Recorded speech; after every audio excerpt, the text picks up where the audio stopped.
Ayan, tayo ay ulit maglalakbay diwa. Mga nakikinig sa akin, sa pamamasyal, kung gusto niyo po mamasyal, papunta po tayo sa Dipakulaw na napakaganda pong lugar ito at mura lamang kung kayo ay pupunta dito.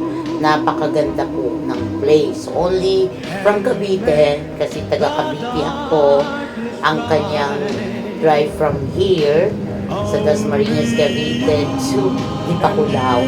It's only 7 hours. Pero kung mag-stop po tayo, aabutin tayo ng 10 hours. So, nag-check-in po kami dyan sa Luho. Belia po ang aming kinuha. Very accommodating naman po ang resort. At napakamura rin lang po. Napakaganda pa ng kanilang Belia. Kung kayo ay mag-punta sa Dipakulaw, na murang-mura lang yan, mga lakbay diwa. At napakaganda nitong lugar na itong Dipakulaw. Before I'm going to continue, ikukwento ko sa inyo ang Dipakulaw. Isang ika-4 na klaseng bayan sa lalawigan ng Aurora, Pilipinas. Kilalang bayan ito sa mahabang baybayin, mga puting buhangin at mga nakaka-relax na tanawin na madalas layuhin ng mga turista. Dinaydawan Beach, sikat dahil sa mahabang baybayin nito na may puting buhangin, malinaw na tubig, maraming mga resort at kahinan sa paligid nito. Ang Pere Beach and Rock Formation, kilala sa mga malalaking bato at malakas na alon. Ito ay paboritong lugar para kumuha ng mga retrato, lalo na kapag sunrise. Meron din silang panindigan falls, mga lakbay diwa, isang talon na may malamig at malinis na tubig at matatagpuan malapit sa kalsada. At meron din silang Baol Falls, isa pang likas na yaman ng Dinaydawan na madalas din bisitahin ng mga mahilig sa kalikasan. Ngayon po, ang itong na to ay ang kanilang mga barangay binubuo ng 25 na barangay at ang kanilang populasyon ayon sa 2024 census ay kumulang na 33,597 katao.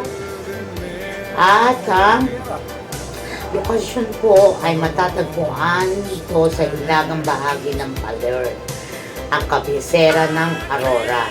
Ang pangunahing daanan dito ay ang Baler Kasiguran Road. Ayan, dyan po kami dumadaan ngayon at napakaganda ng kanilang kalsada. Walang kalubak-lubak. Kaya kahit anong dala ng sasakyan, maliit, malaki, motor, or anything na dadalhin nyo yan, ay pwedeng-pwede po. Tignan nyo po yung lugar na yan, no? Diba, napakaganda. Yan ay sunrise na kinuhaan namin. At ang dagat. Yan sa lugar namin, napakalakas po ng alon. So, kailangan doon ka lang sa may tabi ng dagat. So, yung bilya namin ay harap ng magandang baybaying dagat. At ang dito, magaganda po ang mga kanilang mga resort. Mamimili lang kayo kung bilya, kubo, or whatever. May campsite po rin yan. Mas mura po ang campsite. Pwede po kayong magdala ng tent. Pwede po kayong kubo. Lahat po mura yan. 500 pwede na. Pagbilya naman, very naman din. Okay naman ang presyo. Hindi naman kayo mahihirapan dyan. Basta, yan po, kung gusto nyo mag-inquire sa Luho Villas, po yan, ang Dipakulaw. Yan, napakaganda po kanilang bilya. And maluwag, malinis, mabango, at saka tapat talaga siya ng dagat. Well, nung kami, syempre, sasabihin ko na sa inyo, ang lugar na yan ay malalaking alon. Pero meron siyang mga puting buhangin na makikita nyo yan, makikita nyo rin sa video na napaka linis, maganda, white sand. Kaya nga lang, pupunta kayo banda doon, 5 minutes away from the villa na inirent namin. At doon yung yung tubig na hindi siya maalon. Ayan, doon sa pinunta namin, ayan, nakikita nyo dyan, napakaganda talaga ng dagat nila. Kaya pinupuntahan po ng maraming turista dahil unang-una po, napakamura. Yan po kayo pumalas sa Dipakulaw. Yan, maganda yung Dipakulaw na yan. At saka ang kanilang lugar ay yung mga daanan po. Hindi kayo mahihirapan dahil napakaganda po ng kanilang kalsada. Yan, na yung first and foremost, di ba? Kailangan tignan din natin yung mga kalsada bago tayo mag-travel. Kasi hindi po maganda ang isang lugar pag hindi po maganda ang kalsada. Yan, as you can see, nandyan po, napakaluwag ng bilya at napakaano po ng aming pag-i-stay dyan. Mabait din po yung caretaker nila dyan at asikaso po kami. Ngayon, kung gusto nyo mag-avail din ito, dyan po kayo maging par sa Luho Resort. Yan, ay talagang nasa harap po yung dagat at makikita nyo early in the morning. Pagbukas ng pintuan, nandun po kayo sa harap. May veranda sila dyan, nandiyan meron pong ihawan. Napakaganda. Kaya we're very much talaga nag-enjoy kami dyan sa aming vacation because of my son na nagbakasyon dito sa Pilipinas. Kaya ito yung pinakamagandang na choice namin, yung lugar ng Dipakulaw. Maganda kasi yung alam nyo, yung Lakbay Diwa na ibig means to say Lakbay Diwa, kaya ko lagi sinasabi Lakbay Diwa, mas magandang maglakbay, di ba? Parang it's part of the yung pupunta mo doon sa isang beach or di ba? Maganda yung may lakbay, di ba? Kaya ang sa pamilya namin, it's better na meron siyang long drive and then makita mo yung pagdating mo doon ay maganda yung lugar, maganda yung beach, maganda yung place, di ba? Nandiyan dyan lahat para maging maganda ang bakasyon. Yan. Kaya kung gusto nyong magbakasyon sa Dipakulaw, yan kayo pumunta. Unang-una, mura lang yan, malapit lang yan. Diba, 7 hours. I think sa inyo, ewan ko, kung sa akin kasi 7 hours, malapit lang yan kasi nagta-travel kami na 18 hours, 12 hours. Yan ganyan. Kasi kaya naman humahaba, ay kailangan mo mag-stop over. You need to eat. Alam nyo, maganda rin dyan yung mga kainan nila. Yung paborito ko, yung mga kalde-kaldero nila. Alam mo yung kalde-kalderong restaurant, yung sa tabing kalsada. Yun, maraming kumakain doon. At talagang inano ng mga turista din ng mga yan. Yung mga kinakainan nila para magkaroon din ng kita ang mga taga-barangay doon. At tinatangkilik, dapat tangkilitin din natin pag pumunta tayo sa lugar nila na yung mga kalde-kaldero nila. Masarap naman yung gulay, is na nandyan lahat. Pwede kayong pumili sa kanilang mga pagkain. At naglagayan lokal talaga niya para kumita ang kanilang mga tao. So, pag pumunta kayo dyan, kahit wala kayong baon sa kalde-kaldero, mura lang kanilang kalde-kaldero. Or kaya, pwede naman magbaon, pwede kayo magluto, the way na ginawa rin namin, nagluto kami ng aming mga pagkain. At yun nga, yung sinabi ko sa inyo na merong, ayan, yung makikita nyo yan yung dagat nila na napaka walang alon masyado. Pero dun sa bilya, malapit sa mga bilya, napakalakas ng It depends kung ano po, kung ano yung gusto nyong Yan, pumunta kami 5 minutes away from our place. Yan, pumunta po kami sa campsite kasi mas kalmado ang dagat yan sa lugar na yan, sa campsite. Na sinasabi, yan sa campsite ay pwede po kayong mag-tent. Yan. It's only 500, I think. Pwede na kayo pumasok dyan. Depende ho sa gusto ninyo. Pwede po kayo magbilya, pwede kayo mag-tent, pwede po kayo magkubo. Depende sa ano nyo, sa gusto nyong i-rent, di ba? Kaya, para sa akin, pagka may time, di ba, dapat talaga tayo ay lumalabas din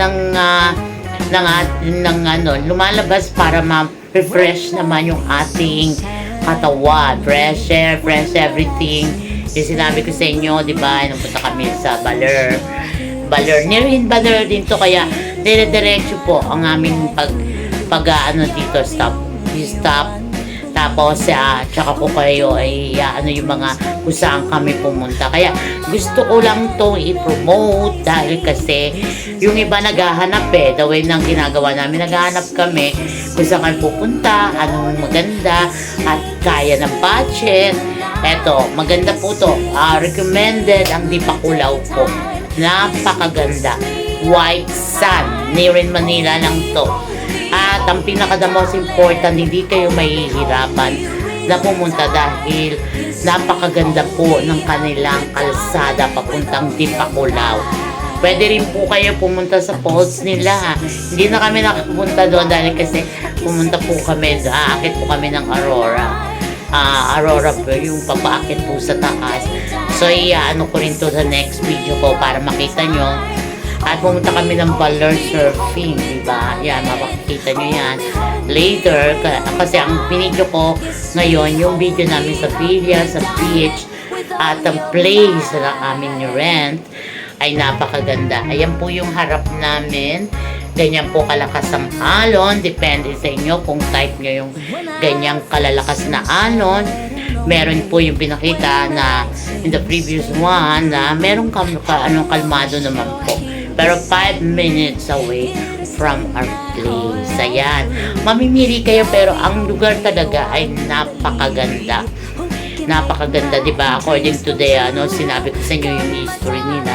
Talagang puntahan ng mga turista, mga baksyonista, mga lokal nila. Diyan din sa kanila pumupunta. Nagbe-beach. Kasi maganda naman talaga yung beach nila. Hindi ka napupunta yung ta-travel ka dun. Diba? Yung iba kasi nagta-travel pa dun sa island para maging maganda yung beach. Diba? Magbabayad ka pa sa boat para makakuha ka lang ng magandang dagat. Yan po. Hindi mo na kailangan pumunta ng island. Nandiyan na yan. Makikita mo napakalinis, napakaganda, napakalinis ng tubig, malinaw. At kung magaling ka mag-diving, meron din sila. Makikita mo yung coral. Yan. Meron sila dyan. Kaya pumunta kayo kung mag-iisip kayo magbakasyon this coming summer. Ayan po yung sila tatay, si Kumare. Kasi nga, nag-aano sila ng bahan nila para maging maganda rin yan, di ba? Yung ng dagat, ng dagat. Kaya, ayan, yung gawin lang ninyo. Punta kayo hindi Dipakulaw, napakagandang lugar. White Sand, kung gusto nyo white sand. At kung gusto nyo, hindi na kayo sasakay ng bangka pa para pumunta pa sa island. Ayan, kung ako sa inyo, go kayo dyan. Mura na, maganda pa. At hindi kasi masyado tong puntahan ng tao kasi akala nila pag nakita mo yung place mamahalin. Hindi rin. May mga dyan sila magagandang, napakagandang lugar tapos mura pa. Kaso nga lang kailangan lang mag-travel ng konti. Ang maganda naman, di ba, pagka magta-travel, maganda mag-travel na kumbaga bago ka makarating sa isang lugar at marami kang dadaanan, sa good experience din yun, diba? At saka nakaka-refresh ng ating kaluluwa, diba? Saan ka pa? Ayan, nandiyan kami at napakaganda po ng place. Makikita nyo kung sino man yung pupunta ng Dipakulaw, Luho Resort. Kung try nyo po, mag-inquire po kayo. Napakaganda yung video na yan. Talagang at very affordable pa. At saka pagdating ng sunlight, makikita nyo kaagad, ayan oh, pagbukas ng yung sa veranda, makikita nyo po ang sunrise. Yan, dyan po kami nag-breakfast sa may veranda. Kaya yan, mga lakbay diwa, try nyo at pasyalan nyo rin yan, no? Mag-iisip kayo ng summer outing, yan na yung choice nyo. Kasi hindi nyo na kailangan gumamit ng bangka papunta sa island. Ayan na yan. O, di ba? Pagka nag-swimming kayo, sa tabi lang. Okay na yan. Kasi ngayon ang mga inaano ng mga tao, di ba? Magpo-promote sila ng beach, di ba? Pagkatapos, so, operan ka na. Ay, mas maganda doon sa island. Magbabayad ka ulit ng bangka. O, di ba ganun ang ginagawa nowadays? Dahil kasi hindi na masyado maganda dun sa baybaying dagat. Pero dito sa Dipakulaw, kahit dun sa may pinaka-baybayin nila, ay super ganda na. Kaya try it. Alam ko na pag na-try nyo to, sasabihin nyo na pop na pop to, di ba? Ang ano lang, yung kasi dun sa may malakas talagang alon sila. Yun ang inaano ko sa inyo. May lugar naman napakalakas na alon. Kaya pupunta kayo doon kung gusto niyo talagang naka-check-in na kayo, doon na kayo sa campsite. Kasi doon talagang kalmado yung kanilang tubig. Pwede na kayo doon maglangoy-langoy. Yan. Dito sa mga villas kasi malakas. Pwede rin naman kung lang sa bandang tabi, kung kaya mo yung hampas sa katawan mo. Okay naman. Kaya tingnan mo yung lugar, napakaganda. Kaya pinapakita ko sa inyo yung daan papuntang Dipakulaw. Ayan. Makikita nyo, napakaganda. Ayan na po yung kalmadong dagat. Makikita nyo, ayan. Diyan po yan sa campsite. Yan. Diyan, pwede kayong mag-tent, pwede kayong magkubo, pwede lahat. At kung